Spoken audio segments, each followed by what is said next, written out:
আরে জিব্রাইলের কত পাওয়ার জানেন? ওই জিব্রাইলকে আমার নবী বলে, জিব্রাইল তোমার পাওয়ার কেমন?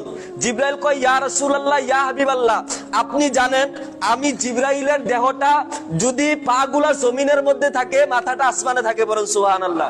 আমি জিব্রাইলের এত বড় দেহ চলাফেরা করার জন্য আমি একবার সিদরাতুল মুনতাহা, জিব্রাইলের বাড়ি, আমি সিদরাতুল মুনতাহায় যখন থাকি, আল্লাহ আমাকে হুকুম দেয়, জিব্রাইল অমুক জায়গায় যাও, আমি দৌড়ে যাই। আমার নবী কয়, জিব্রাইল তোমার কি সময় লাগে না? বলতেছে, আল্লাহ সেই যাওয়ার ব্যবস্থা করার জন্য আমাকে 600 নূরের ডানা দিয়েছে, বলেন সুবহানাল্লাহ।